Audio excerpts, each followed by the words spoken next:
Olá, bom dia a todos. Vamos à nossa webconferência extra, número 5, para a gente fechar aí a unidade 4, que é uma unidade muito compacta. Eu acredito que eu já falei alguns tópicos dessa unidade, né, no decorrer das 4 webconferências que a gente fez, tá? Já. Mas aí a gente precisa finalizar o conteúdo e aí a gente vai discutir um pouquinho essa unidade 4 que fala das. Bom dia, Erickson, que fala justamente das demonstrações financeiras. Porém, eu quero tranquilizar vocês que essas demonstrações, para quem faz ciências contábeis, eu não sei se a administração tem na grade, tem uma disciplina chamada contabilidade intermediária, que eu, inclusive, administro ela, né? É...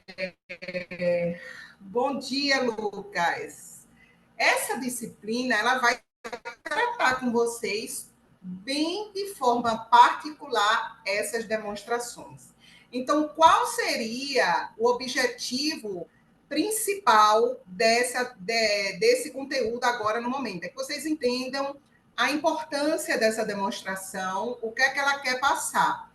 Mas não vamos adentrar fundo sobre a movimentação e estrutura dessas demonstrações, porque vocês têm uma disciplina que vai trabalhar cada uma delas, com exceção aí do balanço patrimonial e demonstração de resultado, que vocês já trabalharam, mas essa disciplina de contabilidade intermediária vai trabalhar as demais demonstrações de forma detalhada, tá bom? A gente vai ter uma percepção geral dessas demonstrações, falar um pouquinho, né, dos índices, porque, afinal de contas, se vocês perceberem, a gente está vendo, encerra o ciclo das técnicas contábeis, que é a escrituração, a evidenciação das demonstrações contábeis, análise de balanço e auditoria. Então, assim, vocês têm que ter uma noção mais ou menos do que é cada técnica, né? E no decorrer do curso, vocês vão trabalhando de forma mais excessiva e detalhada essas demonstrações, tá bom? Vamos lá. Compartilhei aí com vocês e a gente vai descer aí para iniciar aí o conteúdo. Bom, como eu disse a vocês, as demonstrações financeiras, elas vão evidenciar as informações contábeis para tomar a decisão dos usuários. Então, você tem aí o ambiente do mercado financeiro, a gente fala de valores,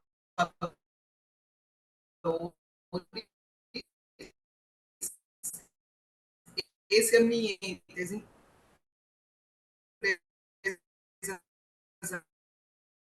têm a obrigatoriedade de divulgar.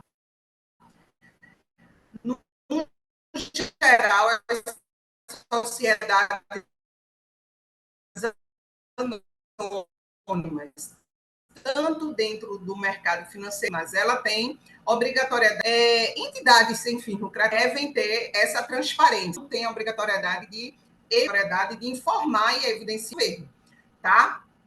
As obrigatoriedades detalhadas, porém, a gente tem duas bases legais que exigem essas demonstrações. Uma delas é a Lei da Sociedade Anônima, tá?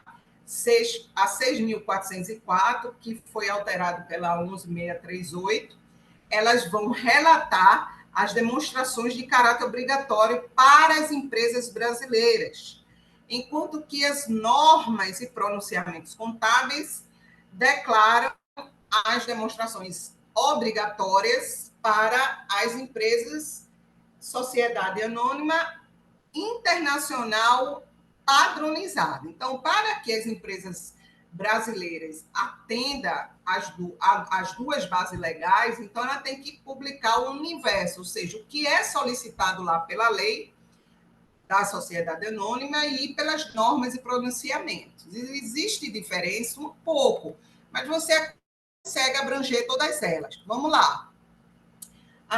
Pelas normas e pronunciamentos, elas exigem que as demonstrações,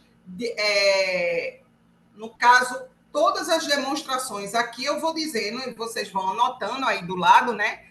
Quem obriga o quê? Aí eu vou dando a observação. As demonstrações são essas, tá? Demonstração de lucros ou prejuízos acumulados, que é DLPA. Essa demonstração ela é obrigada pela Lei das Sociedades Anônimas. Professora, e a lei e as normas e pronunciamentos? Obriga essa demonstração? Não. Ela não obriga. Porém, a lei da sociedade anônima,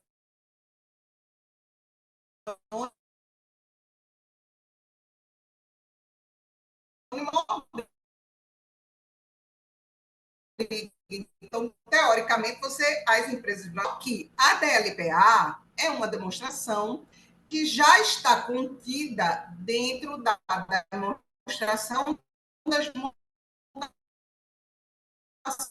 do patrimônio líquido, que a gente chama de obrigada pelas normas e pronunciamentos. Então, fechou, né? Se a DL, basta que a empresa divulgue atender a lei que exige a DMPE. Então, no normal, nós divulgando a DMPE. O exercício, ela é exigida pelas duas bases legais. Só que a demonstração pela lei da sociedade anônima, a lei da SA, ela é escrita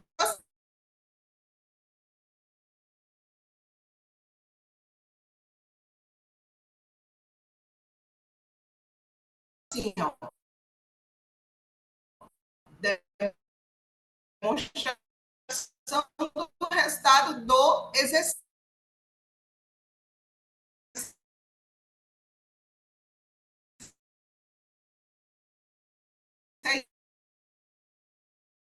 Diferentes no acarreta em nação. A DFC da lei da sociedade anônima. Agora vem um ponto extra aí, que é a DVA, demonstração do valor adicionado. Essa, pela lei da sociedade anônima, ela tem a obrigatoriedade de divulgar. Mas pelas normas e pronunciamentos, eles deixam facultativo. Ou seja, fica facultado às empresas e sociedades anônimas a divulgar ou não a DVA, desde que não tenha exigibilidade pelos órgãos governamentais, tá? Então, assim, as empresas brasileiras, certeza que elas vão ter que divulgar, porque a lei da sociedade anônima obriga. Empresas internacionais vai ter que entender ali a lei tributária, né? A lei do seu país, mas, no geral, elas divulgam, certo? O balanço patrimonial também é exigido pelas duas bases legais.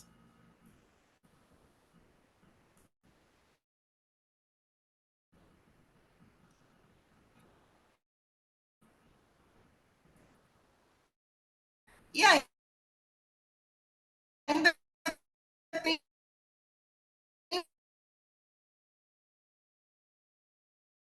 outra aqui, tá, gente? Que eu vou pedir para você. Na realidade, e as empresas brasileiras, num pronunciamento, demonstração abrangente e demonstra o resultado do período. Então, são duas demonstrações aí, certo?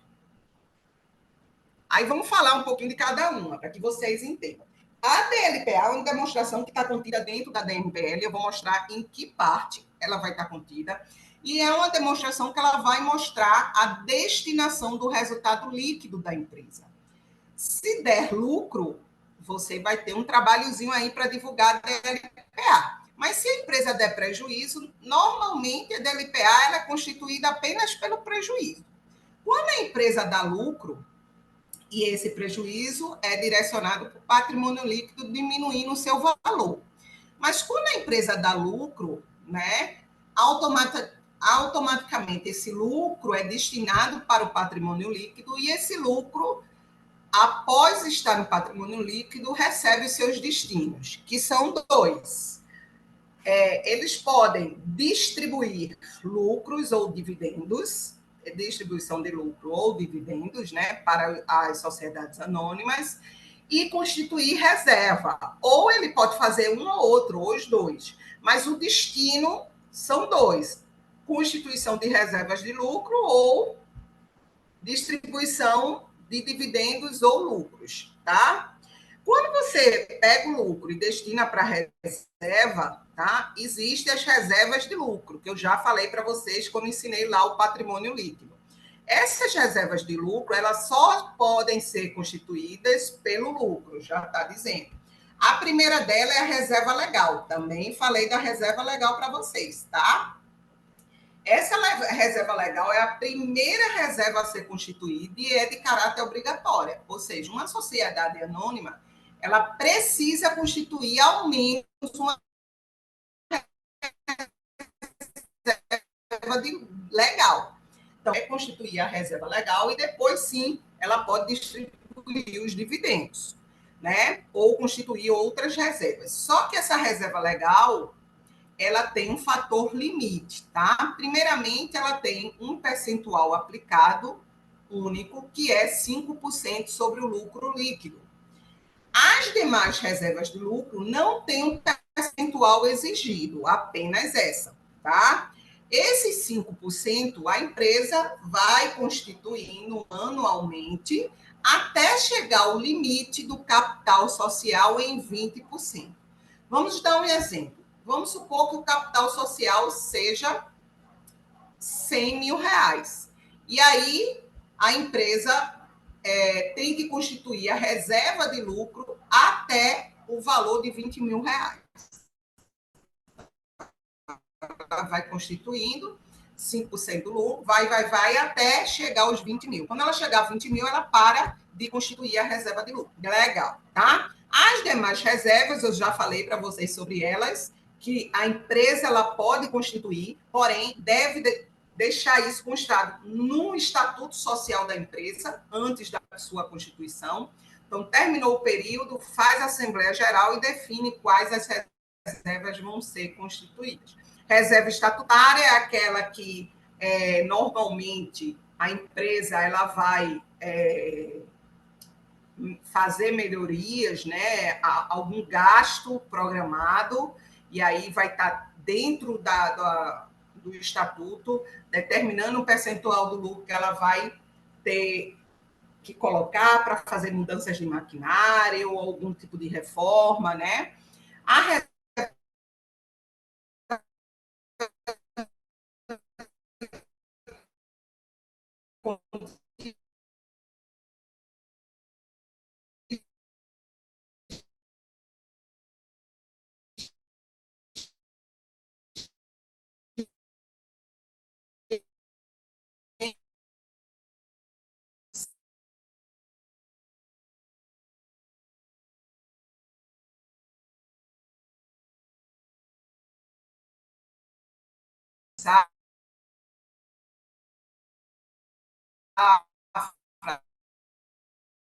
intersafra ou greves, elas normalmente ocorrem esses prejuízos, ela tem uma reserva para aprovado, aí ela começa a constituir lucro, mas ela não tem dinheiro para distribuir esse dividendos. Então, o que é que ela faz? Ela deixa lá no lucros a realizar, a partir do momento que ela tiver recursos financeiros, ela vai declarar esse dividendos para pagar, tá? Então, normalmente, reserva de lucros a realizar, ela só pode ter, teoricamente, o destino só, que é pagar dividendos, constituir ou declarar dividendos.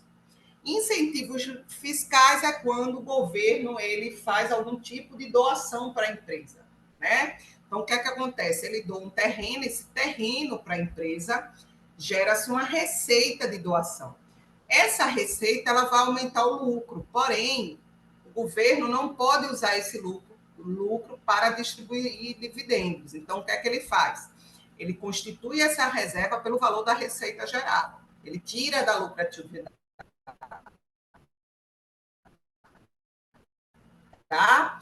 E aí essa reserva aí, né, de repente, se der algum problema, o governo tome de volta esse terreno, essa reserva já está ali para ser baixada e absorver esse prejuízo que futuramente venha a dar para a empresa, tá? Se ele não reverter isso, essa reserva vai ficar lá, tá? Porque na realidade, esse terreno foi doado sob condições estabelecidas pelo governo. Se a empresa não cumprir essas condições, o governo toma de volta esse terreno.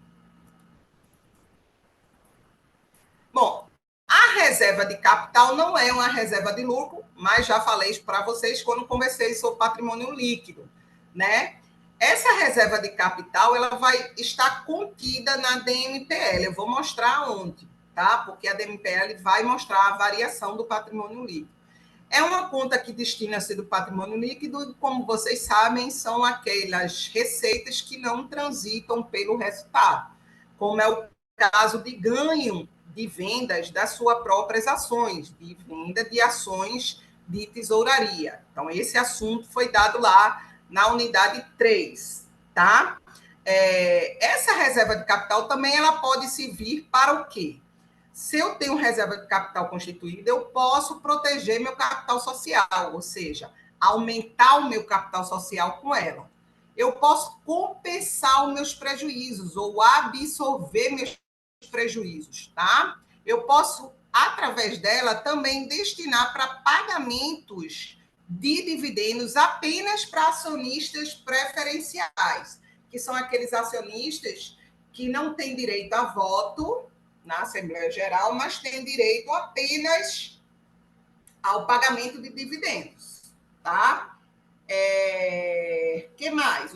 As ações ordinárias são aqueles acionistas que adquirem ações ordinárias com a intenção de ter direito a voto. Então, ele vai lá, vai participar da Assembleia, vai poder ter pessoas trabalhando dentro da empresa, ele tem poder de decisão na empresa. Os de preferenciais, não, apenas tem interesse na lucratividade dela. Tá? Os dividendos, primeiramente, são pagos aos acionistas preferenciais. Depois, então, se vê um plano de pagamento de dividendos para os acionistas de ações ordinárias. E aí você tem ações ordinárias e ações preferenciais. Vai depender, né, do tipo de ações que você vai querer comprar. Existem algumas empresas que não transitam ou não negociam ações preferenciais. Por quê? Porque elas querem estar em alto nível de governança corporativa. Uma empresa que tem nível de novo mercado ou alto nível de governança corporativa, ela não pode negociar ações preferenciais, ela só negocia ações ordinárias. Isso são legislação do mercado financeiro.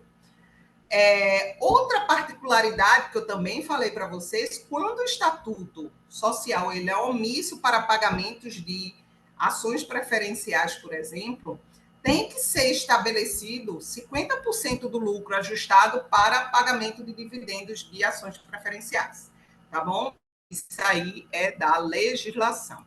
Então, um exemplo da LPA aí, vamos supor que a empresa ela tenha 100 mil reais de lucro líquido e destinou 45 mil para reserva estatutária. Como a reserva legal a gente sabe que é obrigatória, né? Vamos tirar aí 5% do lucro da reserva legal. A reserva estatutária foi estabelecido no estatuto, 45 mil, e aí ele teve um lucro ajustado de 50 mil. E aí, desse lucro ajustado, ele vai pagar dividendos, declarar dividendos em 25 mil, ou seja, porque o estatuto foi omisso, então ele vai ter que tirar aí 50%. A outra demonstração é a demonstração de resultado. Vocês já devem ter ouvido falar um pouco quando pagaram a disciplina de fundamentos contábeis, né? Ouviram na teoria, né? Em algum momento a demonstração de resultado, onde ela vai incluir uma formatação, né? Uma demonstração que ela vai te dar lucro ou prejuízo, e para chegar a esse lucro ou prejuízo, ele segue segue essa estrutura. São contas de resultado, então são débitos quando se gera uma despesa e crédito quando se gera uma receita, e a estrutura dela é essa. Ela começa com a receita bruta, tá, da empresa, ou faturamento, e vem deduzindo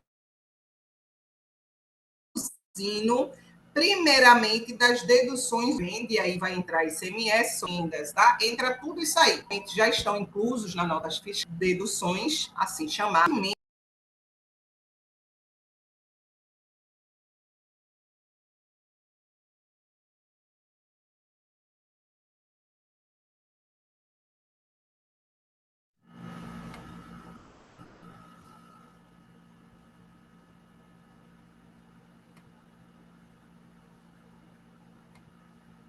Deu uma faladazinha aqui, foi até bom, porque tinha gente querendo entrar, e aí eu voltei para a sala, porque na grande maioria das vezes, quando eu estou na aula em si, eu não vejo aqui a movimentação. Mas aí eu vou dar uma olhadinha aqui também no bate-papo.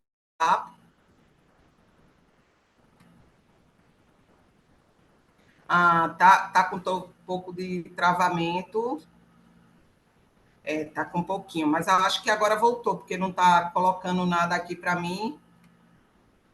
Agora deve ter voltado, tá? Vou tentar ficar olhando a mensagem de vocês para evitar, para quando tiver lento, eu dar uma paradinha para voltar a normalizar, certo? Agora caiu, eu acho que caiu, depois ele voltou, porque agora está ok. Não tem mais ninguém querendo entrar, vamos dar continuidade.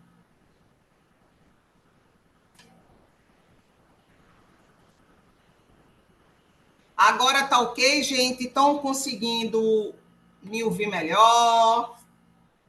Me coloquem aí no chat, por favor, para a gente dar continuidade.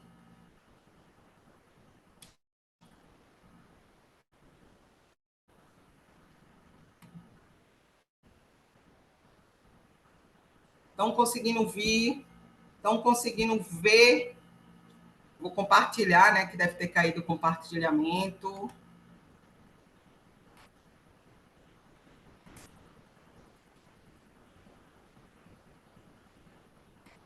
Pronto. Então vamos lá. Vira e mexe, eu vou voltando para a tela para olhar se está tudo ok, tá? Vamos embora. Aproveitar aí essa boa transmissão. Então é isso. Veja, a demonstração de resultado ela vai apresentar aí a receita bruta, que é o faturamento total, as deduções de vendas, que são despesas diretamente diminuindo a receita bruta, que são impostos sobre venda, ICMS, PIS, COFINS e ISS. Devolução de vendas, que é quando o cliente, o mês, ou seja, você vendeu, e aí o cliente vai lá, tem 30 dias para devolver a mercadoria, vai lá e devolve, tá? Então, essa devolução vai ser abatida da empresa, né? Porque você vai creditar o caixa, vai devolver o dinheiro, né? Vai dar saída do dinheiro, vai debitar despesa com devolução de vendas.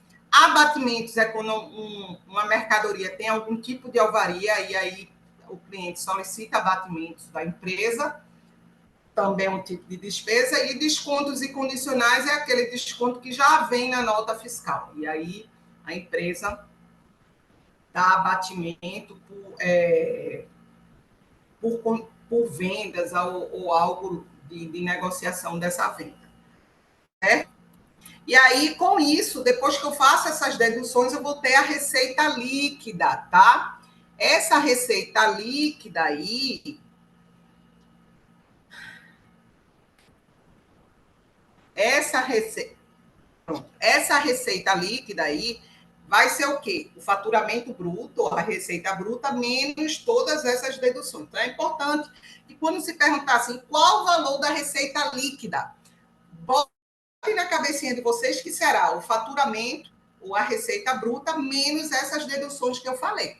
Depois da receita bruta, você vai ter o quê? O custo da mercadoria vendida, tá? Que é o CMV. Vamos descer aqui.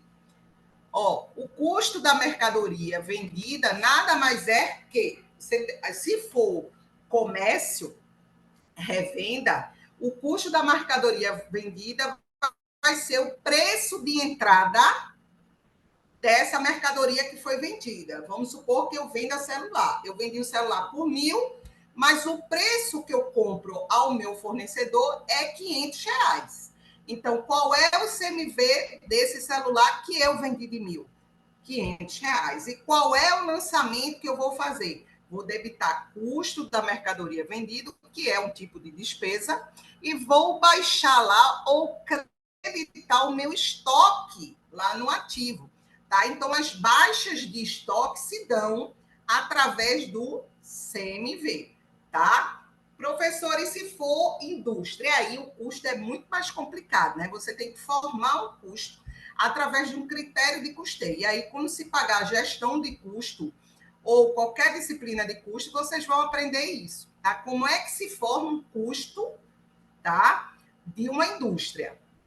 Então, aí, esse custo vai ser determinado e vai ser estabelecido lá, tá, pela empresa, e você vai baixar o estoque de produtos acabados, tá? Então, é um processo produtivo. E aí, se for um custo de indústria, vai ser custo do produto vendido, chamado CPV, certo? E, geralmente, custos de serviço, custo de serviços, é geralmente aquilo que se usa diretamente, né, digamos assim, para aquele serviço ser realizado, ok? E aí, depois da dedução do custo da mercadoria vendido, do produto ou do serviço, você tem o quê? O lucro bruto. O que seria esse lucro bruto? Seria a receita líquida que você encontrou, menos o custo da mercadoria vendida, ou do produto vendido, ou do serviço. E aí, depois do lucro bruto, tá?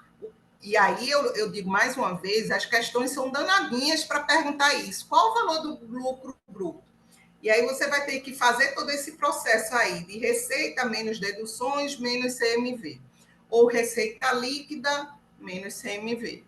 E depois do lucro bruto, aí sim, vem as despesas, que são, assim, operacionais, ou as despesas administrativas, despesas com vendas, despesas com pessoal, talento agora. Talento. Talento. Agora parou de me dizer que tá lento. Eu não sei se continua lento. Então, quando der um aviso aqui para mim, eu dou uma parada. Depois volta. Eu acho que voltou normal, senão ele estaria acusando aí que estava lento. E aí, o que é que acontece? Vamos lá. As despesas administrativas, elas são divididas, pode ser subdivididas, né? Como despesas com venda, e aí vai despesas com frete, comissões de vendas, né? Todas essas despesas relacionadas à propaganda, né? Despesas com pessoal, aí vem salário dos trabalhadores, encargos, né? Férias, então tudo relacionado a despesas com pessoal. Depois vem em si as despesas administrativas em si, né? Que é material de expediente, energia, aluguel, água, xerox, prestações de serviço, tudo isso vem dentro das despesas, diminuindo o lucro bruto, tá? E aí, gente, depois que você tira todas essas despesas, o que é que acontece? Você chega ao lucro operacional, que é esse aqui, tá? Lucro operacional. É aquele lucro que está diretamente ligado à atividade principal da empresa. certo? O lucro operacional, o lucro que corresponde à atividade principal da empresa. É o lucro puro do qual ela consegue distribuir. Depois desse lucro, normalmente, eu coloquei aqui em cima, mas normalmente vem o resultado financeiro, tá? Depois do lucro operacional vem um resultado financeiro.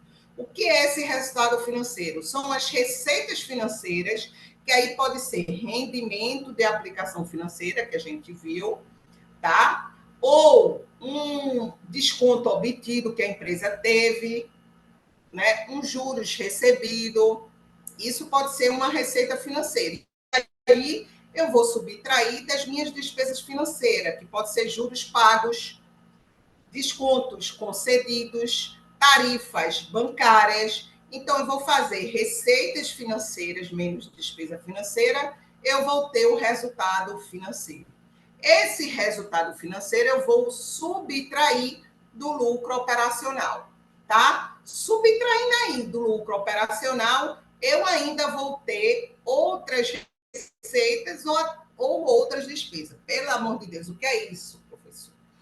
Geralmente quando a empresa ela vende algum ativo não circulante ou ela tem um ganho de um investimento, por exemplo, né?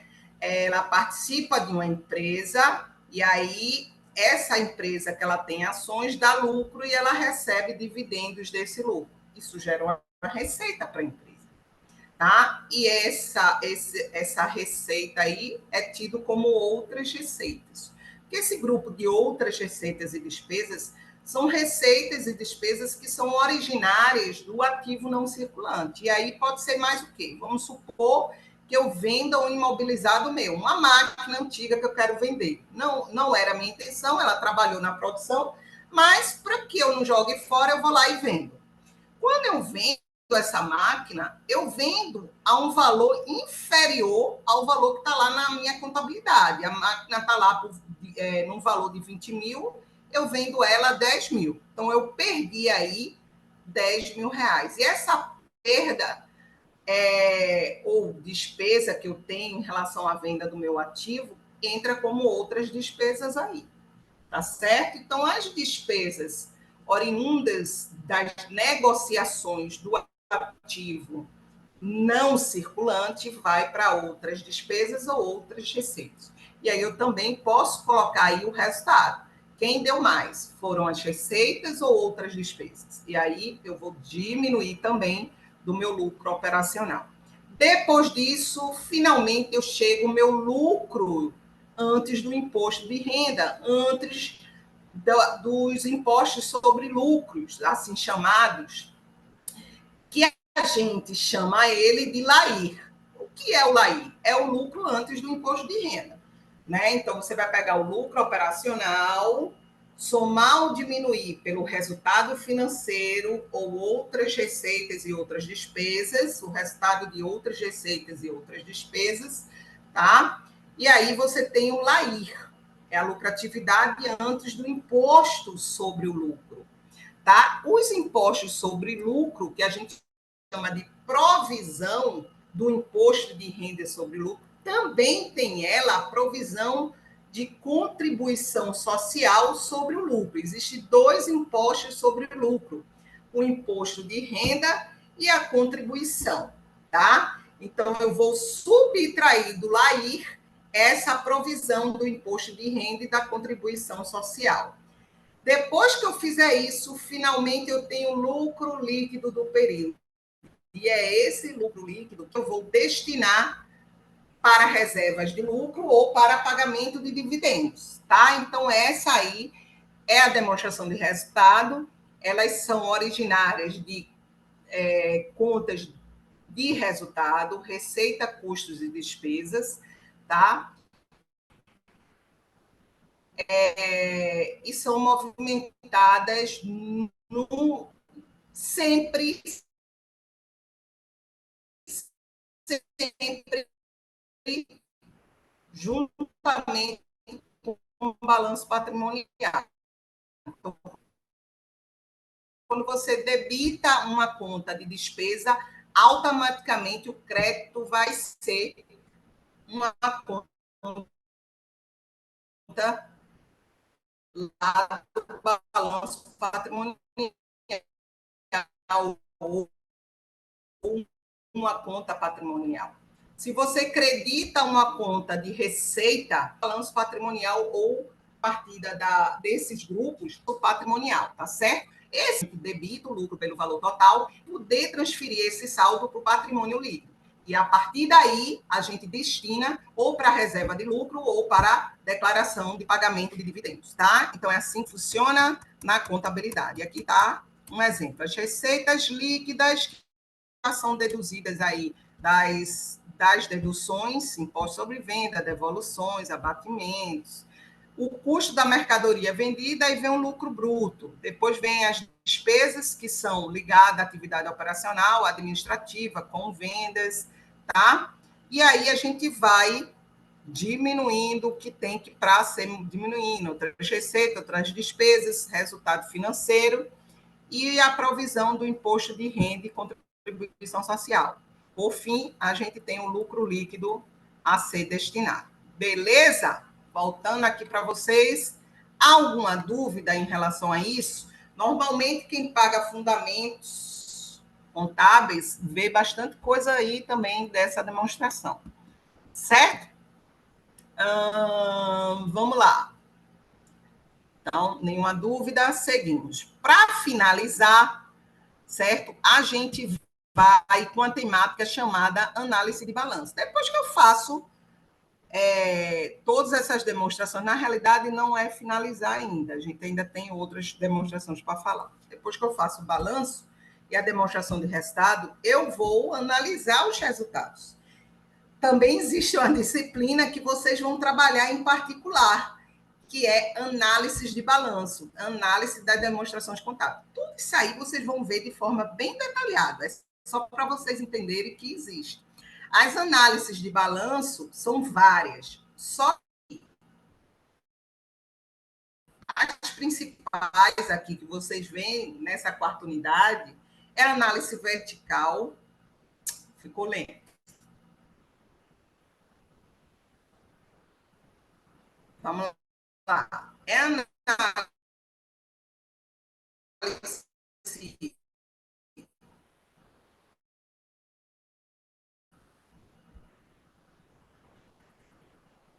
análise vertical e análise horizontal, tá? São as primeiras.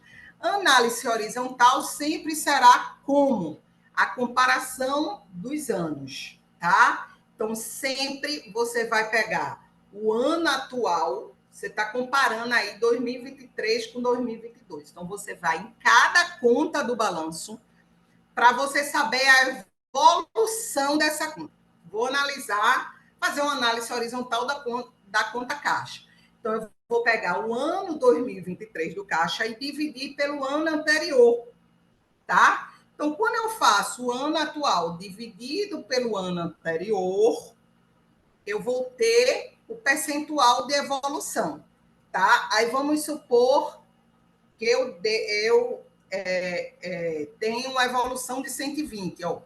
Encontrei um resultado de 120 quando eu fiz essa operação. Isso quer dizer que o caixa aumentou em 20%, porque ele passou de 100%. Ou seja, quanto ele passou de 100%? 20%. Então, essa foi a evolução, tá? Dos meus achados, pela análise horizontal. Eu quero saber minha evolução do estoque. Eu vou pegar o ano do estoque atual, 2023, e dividir pelo ano 2022. Eu vi que meu estoque declinou. Por quê? Porque estava lá em 80% meu resultado. 80% quer dizer o quê? Ele caiu de 100 para 80. Então, ele declinou em 20%, tá? Então, isso seria uma análise horizontal. É importante análise de comparação temporal para entender a movimentação de cada grupo do balanço e ver o que é que eu preciso melhorar aí, por que caiu, por que o caixa caiu, por que o caixa evoluiu. Vamos continuar fazendo. Então, essa análise é uma análise muito importante para efeito comparativo. Já a análise vertical, ela tem outra visão. ela vai analisar os grupos específicos do balanço em relação ao todo, que é, no caso, o ativo total. Então, eu vou pegar, eu quero saber o quanto que eu tenho do meu ativo, quanto daquele valor do ativo corresponde a ativos imobilizados. Aí eu vou pegar o valor do imobilizado ali, né, e dividir pelo ativo total. Então, eu vou achar o grupo do ativo, tá? Opa! Aqui, ó. Opa, deixa eu subir mais. Aqui ele fez da demonstração de resultado, nesse exemplo. Ó, ele fez um cálculo da venda. O que é que ele pegou? O ano atual, 150, dividiu por 100, tá? O índice ali é 100, mas o resultado deu 50, ou seja, é 100 para 150. Então, a gente vê nitidamente aqui, sem precisar fazer um cálculo, que a empresa evoluiu em 50%. Já a vertical, ó, 150, tá aqui o cálculo, ó, dividido por 100, vai dar 1,5%. Se eu multiplicar isso por 100, isso aqui é um coeficiente. Se eu multiplicar por 100, eu acho sempre o percentual, tá? Então, quando eu multiplico por 100, quer dizer que ela cresceu, o resultado deu 150, ou seja, ela cresceu 50%, considerando que o indicador é 100%. Ou tem gente que gosta de fazer assim, ó, o resultado deu 1,5, menos 1 vai dar 50%. Tanto faz. E agora a vertical, né? A vertical, logicamente, você vai fazer sempre a proporção, tá? Dividido sempre pelo todo. Eu quero analisar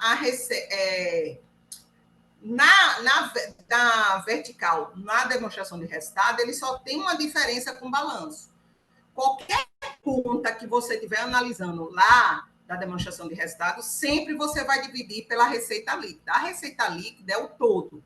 Então, se você quiser saber uma análise, eu quero saber o percentual de despesa em relação à minha receita líquida. Então, eu vou pegar a despesa e dividir pela receita líquida. No balanço patrimonial, eu quero saber o percentual do meu ativo que corresponde a imobilizado. Vou pegar o valor do meu imobilizado e dividir pelo ativo total. E aí eu acho a proporção. Nossa, 40% do meu ativo corresponde a ativos imobilizados. Ou eu vou fazer isso com caixa. Pego caixa, divido pelo ativo total e eu vou ter 10% do meu ativo total corresponde a caixa. Tá? Então, essas análises são muito importantes para investidores, principalmente, para bancos, instituições financeiras, para o próprio gestor tomar algum tipo de decisão. Beleza? E aí tem outras análises que você vai ver na unidade 4 que são também interessantes, que é a análise de desempenho, rentabilidade, né? Que vocês podem fazer para chegar a uma avaliação. Lembrando que esses indicadores, esses índices, você vai trabalhar na disciplina de contabilidade intermediária, tá bom? Mas é importante dar uma leitura no capítulo 4, lá na unidade 4, que trata sobre essa temática. A outra demonstração é a DVA, que é a demonstração do valor adicionado. O que é que a DVA propõe? A DVA, ela propõe evidenciar a riqueza gerada pela entidade, o PIB da entidade, digamos assim. Então, o que é que ela quer informar? Ela quer dizer lá, a empresa gerou X de riqueza e distribuiu X de riqueza dessa forma.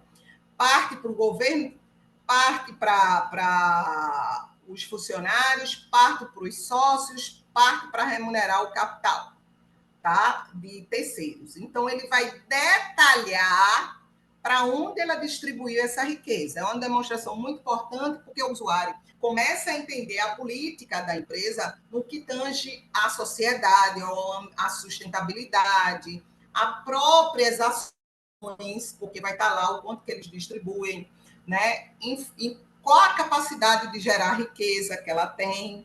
Então, essa é a finalidade da DVA, tá? Aí, vamos lá. A DVA ela tem essa estrutura. Você coloca as vendas totais da empresa, depois você reduz sobre a compra de bens. Professora, isso não seria o CMV? Sim, mas cuidado, porque o CMV, em empresas de lucro, presumido lucro real, normalmente tira os impostos a recuperar, que é o ICMS, muitas vezes PIS, COFINS. Então, por quê? Porque o estoque dessa empresa já entra sem esses impostos a recuperar. A gente viu isso lá quando trabalhou estoque, operações com mercadoria. Então, a gente viu que quando a empresa quer contribuir no ICMS, ela compra mercadoria e o valor que vai entrar no estoque é o valor da nota menos o ICMS. Então, essa compra aqui que ele deduz das vendas do bens, você pode pegar no resultado o valor do ICMS, do valor do CMV, mas se preocupem em adicionar a ele os impostos a recuperar correspondente àquelas notas que foram consideradas como custo de mercadoria. Então, geralmente, se você for fazer uma questão que a DVA, vai ter que ter nível, tá? Isso futuramente, quando vocês estiverem lá em intermediário. E aí, depois que você deduz dessas compras de mercadorias, você vai aí. Essas compras de mercadorias, gente, não só envolve o CMV, envolve todas as despesas pagas a terceiros, tá? Que são ligadas à parte administrativa, tirando aí pessoal, a folha de pagamento, tá? O que não for folha de pagamento, geralmente vai entrar aí, matéria, despesas administrativas, né? Então entra aí, ações com terceiros. E aí tirar da demonstração de resultado, DVA. E aí você vai ter o valor adicionado bruto, menos as retenções. Quais são as retenções, professora? Depreciação, amortização ou exaustão. A empresa tendo depreciação, amortização e exaustão na despesa, vai lá e coloca aí como retenções. Retenções é isso: depreciação ou amortização ou exaustão. A empresa teve despesa de depreciação, vai reduzir do valor adicionado bruto. E aí você tem o valor adicionado líquido, mais as transferências recebidas. Aí, nesse caso, você vai pegar receitas financeiras e outras receitas. Vai vir, porque elas vêm de terceiros, ou seja, você ganha essa receita, mas não foi uma receita da sua atividade operacional em si. Né? Ela veio, não é que é só da atividade operacional, foram receitas que vieram de um terceiro. Ou seja, alguém gerou esse caso, receitas com lucratividade em participação, né, a parte dos dividendos, ou receitas financeiras, que aí eu vou, pego o dinheiro, aplico e o banco me paga essa receita financeira. Outras receitas não pode ser considerada aí, tá? É considerado também lá em cima, junto com as vendas. Se a empresa tiver um ganho com a venda do imobilizado, vai lá para cima também, porque vai ter receita bruta, né, ou seja, de vendas ou receita de vendas, e embaixo vai ter outras receitas. E aí você coloca lá também em cima. Essa transferência só pode corresponder a receitas financeiras, tá? E receitas ligadas à participação societária, tá? Com isso, eu vou ter o valor adicionado real que vai ser distribuído, tá? E aí, o valor adicionado real que vai ser a distribuir tem que ser igual à distribuição do valor adicionado. Porque o que eu tenho de geração de riqueza, que é esse resultado, será distribuído de que maneira? Aí, ó, eu vou pegar lá tudo que é despesa de salário, tá? E aí vai entrar todos os benefícios, daí, inclusive o INSS, tá? Ele vai, o INSS não, o FGTS, tá? Impostos e taxas está aqui em cima, e aí vai entrar todos os impostos da empresa, inclusive os encargos, que a empresa tem de INSS, contribuição, os impostos de ICMS, PIS, COFINS, ISS, todos os impostos que ela paga vai estar aí também nesse grupo, certo? Remuneração do capital do terceiro está aqui, a gente considera como juros, né? Ou seja, o que entra nesse grupo, despesas com juros, aluguel, porque a gente remunera um capital de terceiro, ou seja, eu pago aluguel para usar esse bem. Então, eu estou remunerando o capital, que é o imóvel, por exemplo, de um terceiro. Então, nesse grupo aí, é remuneração de capital de terceiros. Então, vai despesas financeira e aluguel, teoricamente, pagos a terceiro. E aí a gente fica olhando todas as contas da demonstração de resultado, porque isso aí tem que fechar com a demonstração de resultado, tá? E aí depois eu vou colocar ali toda a minha distribuição que eu paguei do meu lucro lá, tá? De diretoria, né? O que é que se houve prolabore, né? Se houve algum tipo de distribuição, certo? Do lucro, ou a constituição de reservas, que a gente chama de reinvestimento. Então, vamos supor que o lucro deu R$100. 50 reais foi para pagar a diretoria como dividendos e 50 reais foi de constituição de reserva. E aí eu fecho justamente a minha demonstração de resultado com a DVA. Então, a DVA é pegar a demonstração de resultado e colocar ali qual foi a riqueza gerada e para onde ela foi distribuída. Isso é legal? É. Por quê? Porque aqui, ó, se eu quiser derrubar a empresa para dizer, ó, você está pagando pouco percentual da tua riqueza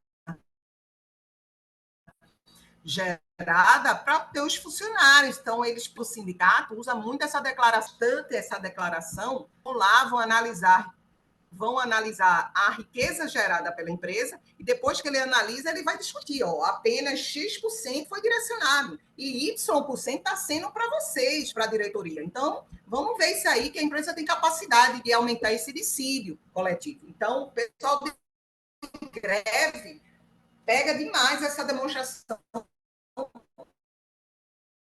para cair ali nos gestores e discutir o que é que eles têm condições, o que é que eles não têm. Pegar e ver realmente esse aumento salarial, porque vai estar lá, né, a proporção. E eles vão ver que tem uma parada. Voltou. Então, eles vão ver que ali o percentual de distribuição está muito justo para todos, né? Então, é uma demonstração muito importante. E vocês vão ver demais em contabilidade intermediária. Se possível comigo, né? Vamos lá. Cadê? Tá aqui. Mutações de patrimônio líquido, a DMPL, ela vai evidenciar aí a variação do patrimônio líquido, quanto o patrimônio líquido variou de um período para o outro. Então, ela pega todas as contas do PL e vai mostrar. Quem é que adora essa demonstração? Os acionistas. Porque, veja, vamos pensar, e os proprietários também. É porque, gente, as empresas que não são sociedade anônima, elas não têm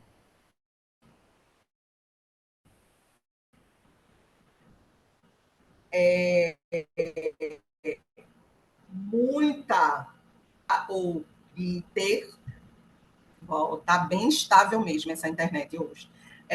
Então, essas empresas que não são sociedade anônima, geralmente elas fazem o de praxe, que é balanço e demonstração de resultado. Então, essas outras, geralmente, elas não costumam fazer. Por quê? Porque os gestores já têm outros relatórios gerenciais que eles tomam muita decisão. Então, para atender a fiscalização ou as obrigações acessórias, termina que apenas ele fazendo essas duas demonstrações, que normalmente é que o governo cobra para essas empresas. E aí, essas demais demonstrações termina ficando obsoleta. Algumas até fazem, mas geralmente não tomam decisões por elas, né? Preferem os relatórios gerenciais para tomar decisão. Já as sociedades não, porque a única informação que vai ter para os investidores são elas e o relatório em si, mas eles vão estudar, fazer análises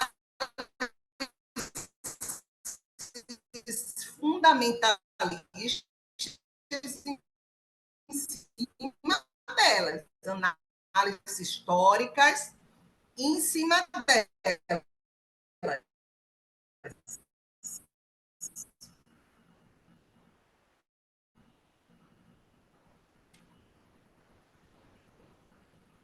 Ora, então, a DMPL ela vai demonstrar isso. Olha como ela é. Então, aqui você vai colocar...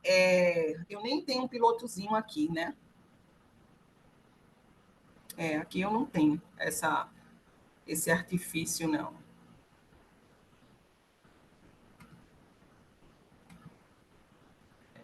Felizmente.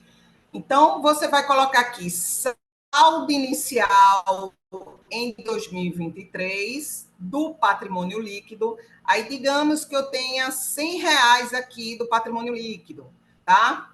Desse patrimônio líquido de R$100 aqui, eu comecei o ano, eu tenho a reserva de capital com ágio, né, na emissão de ação R$10 e tem uma reserva legal de R$20.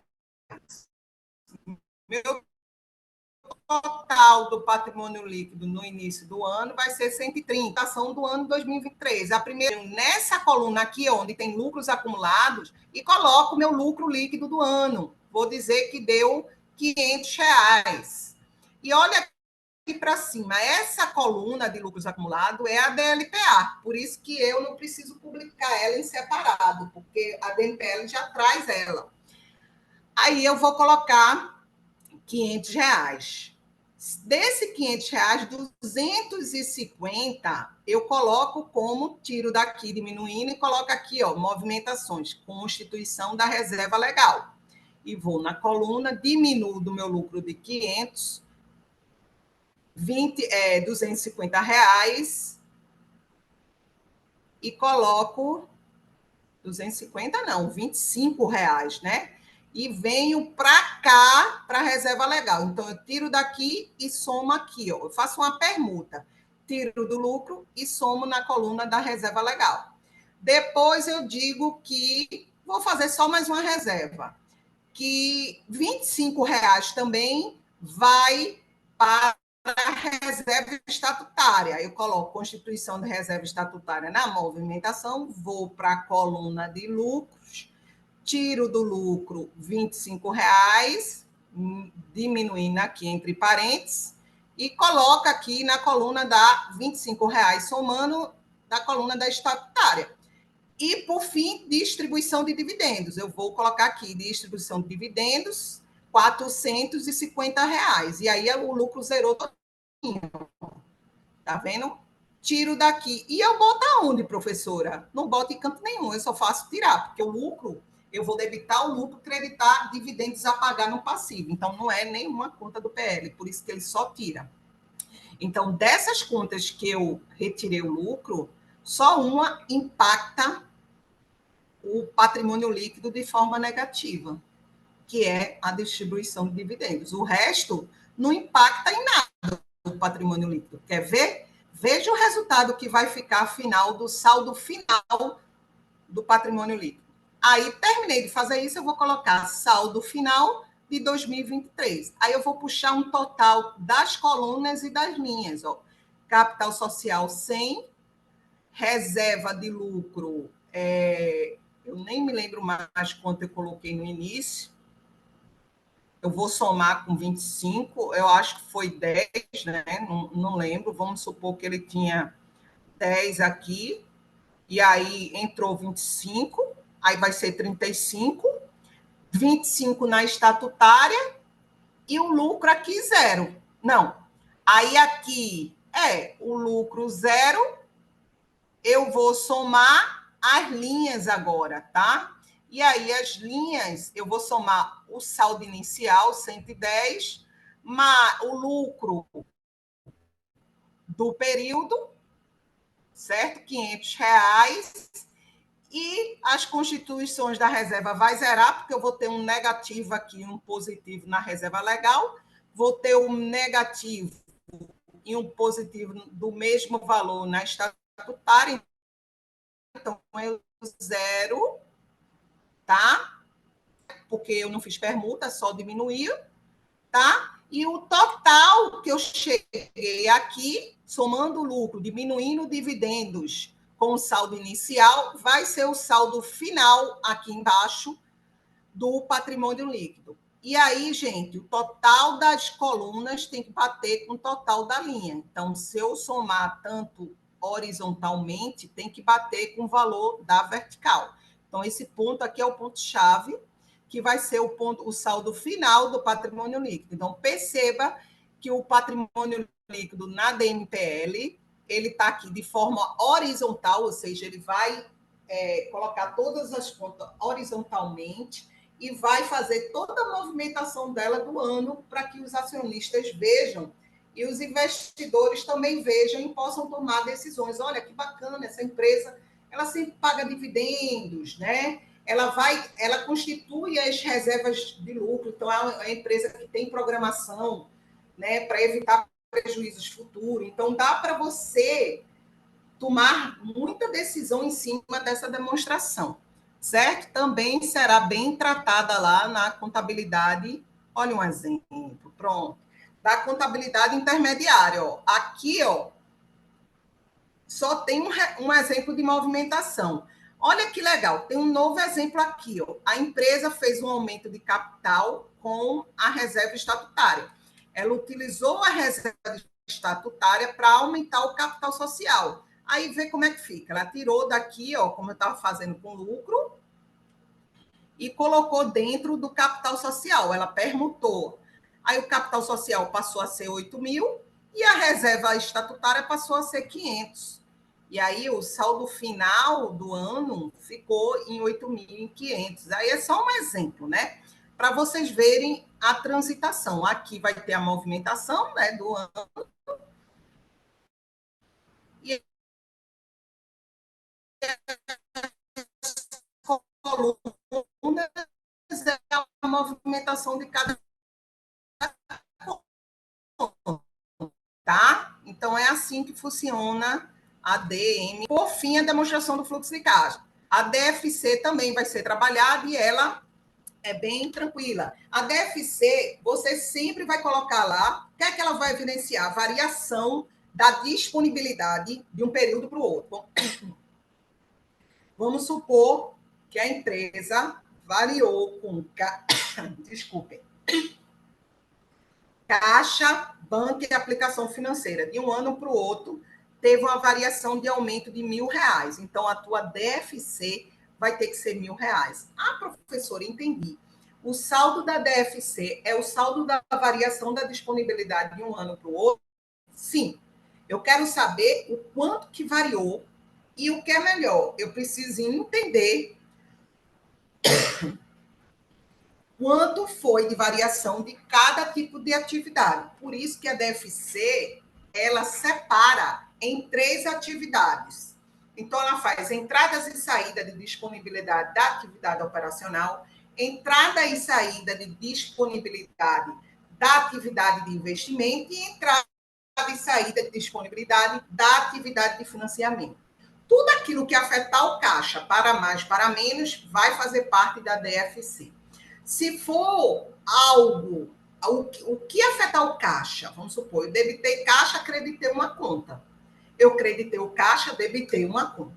Se essa contrapartida do caixa for uma conta do ativo circulante, ou do passivo circulante, ou até mesmo da demonstração de resultado, despesas, por exemplo, ou receitas, esse grupo será da atividade operacional. Ou seja, essa entrada no caixa ou essa saída do caixa será da atividade operacional. Quem faz parte da atividade operacional?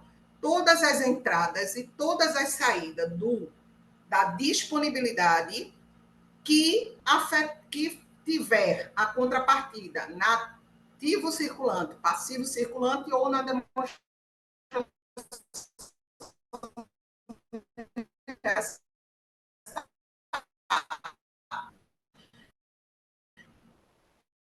Quer ver um exemplo?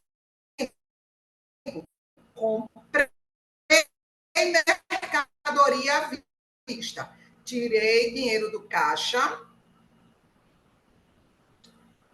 Bora lá. Vamos lá. Tirei dinheiro do caixa, creditei caixa. Debitei estoque, creditei caixa.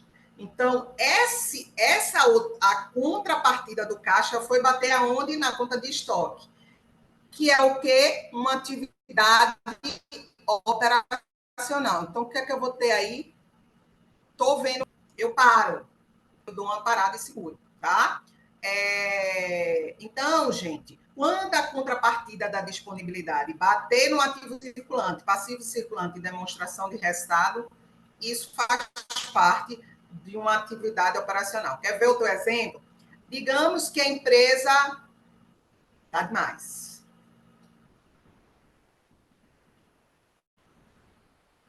Digamos que a empresa tem um salário para pagar, não, despesa com salário pago no mês, no dia 30. Você vai debitar a despesa, acreditar banco. A contrapartida do banco é uma despesa, então, na demonstração de resultado. Então, essa saída do caixa é uma atividade operacional. Receita à vista, você acredita a receita e debita a caixa. A contrapartida do caixa é uma receita de venda. Então,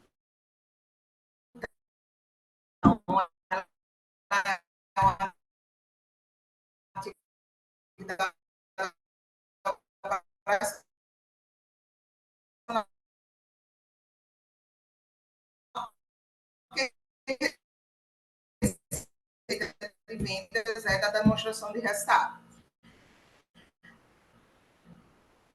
A atividade de investimentos, se a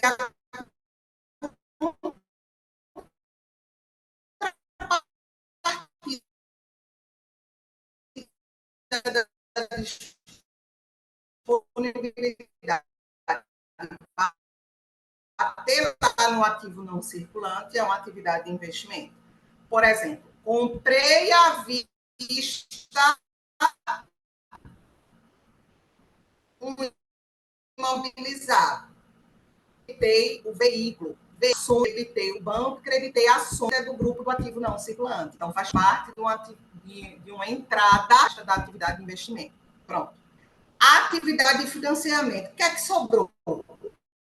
Passivo não circulante e o patrimônio líquido.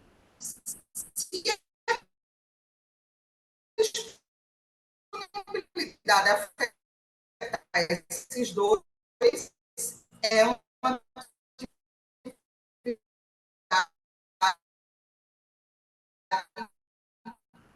financiamento. Por exemplo, obtive empréstimo onde credita em prazo. Esse empréstimo de longo prazo é passivo não circulante. Então, a atividade entrada da disponibilidade ou entrada. Pagamento de dividendos. Tudo a pagar esteja no passivo circulante. A entrada ou saída de financiamento vai ser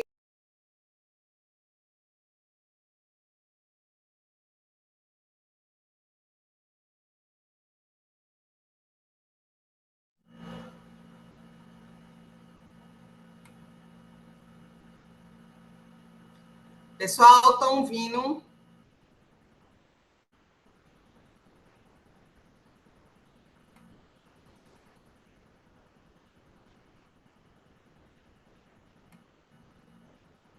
Preciso saber se vocês voltarem a me ouvir.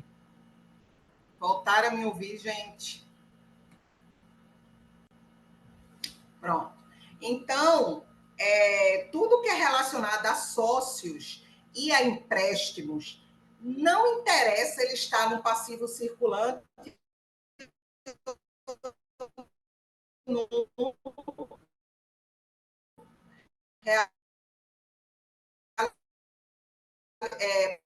passivo não circulante. Interessa, não sei o que está acontecendo, mas está usando. Vamos finalizar com a graça de Deus. Vamos finalizar isso. Espera aí.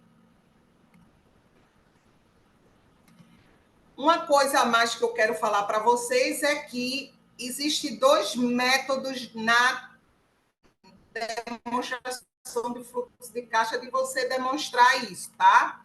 Existe o método direto, que é um método mais fácil de se fazer, onde você deixa bem detalhado entradas e saídas das 3 atividades, e aí no final, gente, você vai somar o saldo, seja positivo ou negativo, ou seja uma geração de caixa ou um consumo de caixa. Se der positivo, houve uma geração de caixa.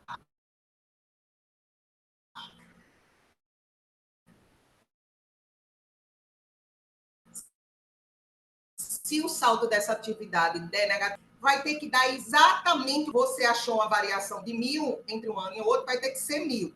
A variação foi de 10.000 entre um ano e o outro, o saldo que você encontrar das 3 atividades vai ser 10.000. Vai ter que bater com a variação, senão está errado a sua DFC. Você pode errar a DFC de 2 maneiras. O saldo não bater com a variação, ou você fazer uma movimentação de entrada e saída numa atividade errada. Por exemplo, você pegar uma compra de imobilizado e botar na saída do caixa da atividade operacional. Você errou a DFC, certo? Vocês vão ver isso detalhado lá em contabilidade intermediária. A DFC indireta, ela é mais complexa. O que é que ela muda? Ela muda só a atividade operacional, a forma de evidenciar. Pelo método direto, você faz entradas e saídas da atividade operacional. Pelo método indireto, não. Você vai começar a partir do lucro líquido e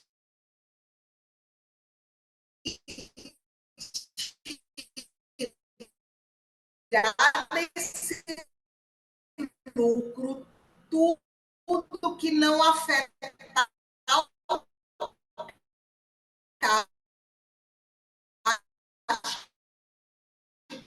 não for relacionado, só vou dar um exemplo, pelo método indireto, que você vai ter que, se for uma despesa bem não afeta o caixa, você vai lá fazer o ajuste. Depreciação.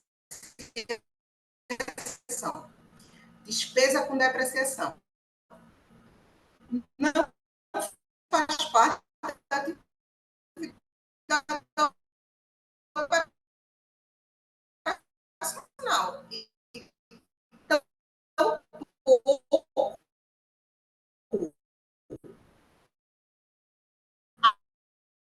afeta o caixa. Porque você faz como? Debita despesa com depreciação e credita depreciação com lado. Em nenhum momento você afetou o caixa.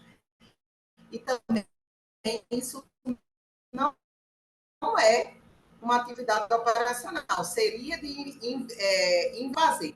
As despesas eu tenho que somar o lucro, porque se eu tiro uma despesa, o lucro aumenta. Então, as despesas que eu vou ajustar, eu somo o lucro e o lucro. E eu vou ter que ir operacional, só vou dizer uma. Eu participo de uma empresa, aceita.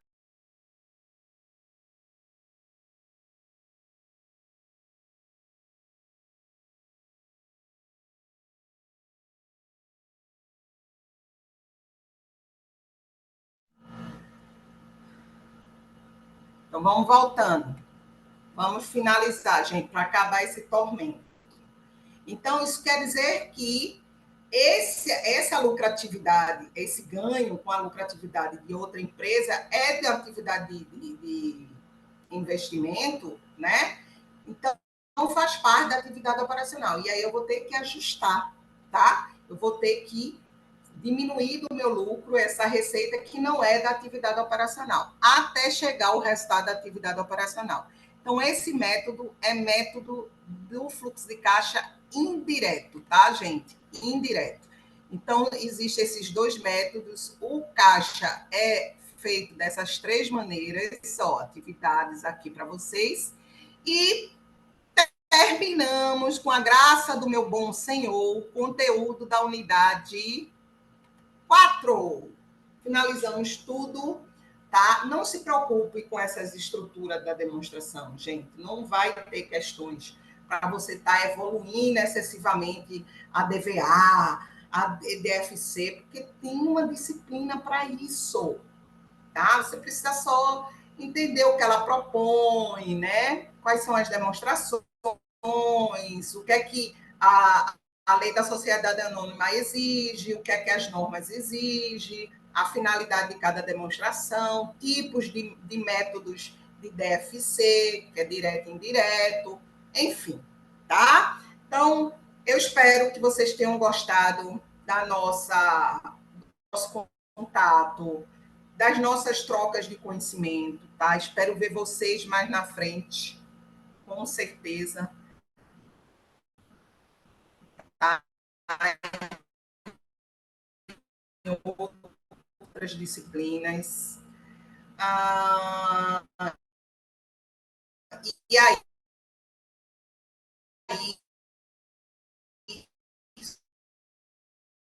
sucesso para todos. Desculpem hoje está terrível, terrível. Esse está o fim dos tempos, mas a gente conseguiu. A gente conseguiu evoluir. E